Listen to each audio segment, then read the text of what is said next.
just got done talking about broadhead selection. So now I'm going to walk you through how I sharpen up my broadheads, get them ready for season. I know some guys choose to just go out and buy replacement blades. That's fine. They're pretty sharp. They're not quite as sharp as I can get them when I'm done here, but if that's what you want to do, that's fine. That's ethical, whatever.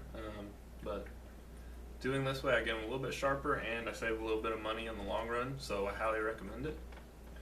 So I'll go through my tools here, what I use. I use the KME broadhead sharpener, and basically what it is an angle guide for when you're sharpening your broadheads on the stone. Keeps you at a consistent angle, and it also easily rotates there. So it's always going to line up straight. You're always going to have your blades flat against the stone. So nice little tool there. The only modification I made to it is the roller guard was a little bit farther forward, so it's creating a little bit steeper angle. Not quite as sharp as I'd like to get them. It was a little bit more durable blade, but like I said, I'm sharpening them after every time I shoot them anyway, so I'm going to go for the sharpest I can get. Sharper your blades are, better blood trails you're going to get. That's just how it works, guys. So I moved this just a little bit farther back, so I can get a little bit better angle on those broadheads. I still have plenty of clearance on the stone. I'm not eating up the broadhead sharpener. Like I said, the KME sharpener, guys, comes with 3 stones: your coarse, medium, and your fine stone. And then I like to take it just a little bit farther. I'll use an 800 grit sandpaper after that, followed by a 2000 grit sandpaper, or no, excuse me, 1000 grit sandpaper after that. That point, they're really pretty sharp, plenty sharp enough to take out into the woods. But final step, I use my leather strop here, and it just gets them absolutely hair shaving sharp. My arms will look like I have mange when I'm done after a day of sharpening my broadheads.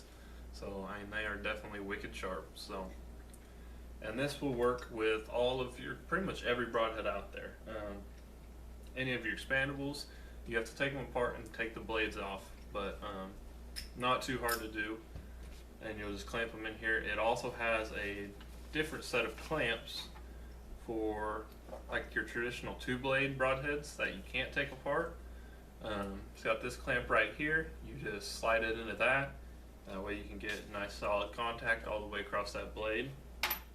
So it's going to fit all those, all your traditional broadheads, Magnus, all the Fredbear, razors, everything. The only broadhead it will not fit is like your one-piece Montex or Hellraisers, which those are very easy to sharpen anyway. All you have to do is lay them flat on the stone, push them back and forth, and just finish with nice, light, even strokes. And like I said, you can run through all your stones and then do the sandpaper to the strop, and those are sharp and ready to go. So for those of you guys worried about those, but alright, let's get started and I'll show you how to work this thing. First off, what you do is, I have a blade already clamped in here, but what you do is you just line it up so it's straight. Try and get it as far away as you can from the actual jaws of the device. That way you're not sanding off the edges of your device instead of your blades. A good way to check that is make sure your blade's nice and dry and clean, and you're going to take a Sharpie. This works for any knife sharpening, and you're just going to coat that edge with the black Sharpie, so this way you can see exactly where you're removing your material from once you start to sharpen. And once I get this all coated, I can move on to the stone. Like I said, you got your 3 stages of stones: your sharp, your coarse, your medium, and your fine. Once I got this in there, you slide it into the jig and tighten up your adjustment screw, leaving it just enough room so the head still spins freely, but you don't have any back and forth wobble. So that's where you get it there. And any of your natural stones, if you're using natural stones versus diamond stones, make sure you're using some kind of oil on there to keep your stones fresh. That way you're not wearing your stones out prematurely. and it's also going to just speed up the process just a little bit on your sharpening. So get that in there. If you're doing it on your kitchen table like I am, make sure you put a piece of cardboard down so you don't get yelled at later by your significant other. And then once you get everything on here, you got your oil on the stone. I'm starting with the medium stone just because these are already pretty close to sharp. They just need a little bit of touching up. So all you do, lay it down, and you can kind of see if this was crooked, it's going to center up every time. I'll try and get a close-up video here, guys, maybe show you a little better. And then you just push this forward. You can go back and forth to establish your scratch pattern, get it started. Once you get that started, and then you just want to make consistent forward-only strokes. And you can look on your Sharpie, and it's taking only the leading edge of the blade all the way up to the tip, so I'm creating that burr. So I'm right where I want to be, guys.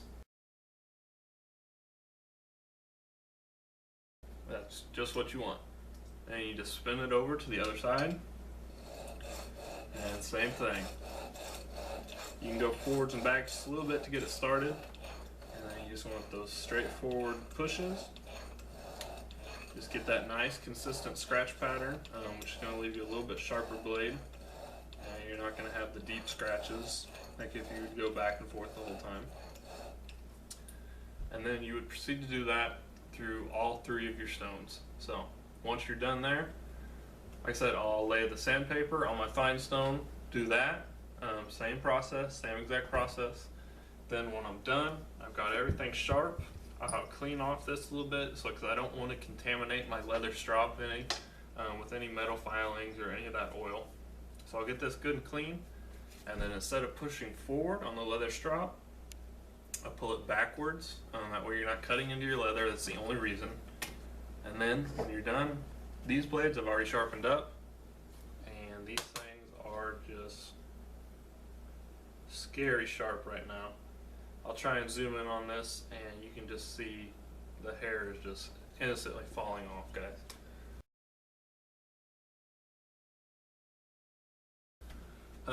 I said this is the most ethical way. Please don't go out there with dull broadheads, and you're going to get bad blood trails. You're going to say, blame the broadhead, when in fact they just need a little bit of sharpening up, guys. I promise you, your blood trails will be that much better with a sharp broadhead. So, thanks for watching, guys. Stay tuned, Fletch Deep TV, and be sure to like us on all our pages, Facebook, YouTube, and Instagram. So, thanks for watching.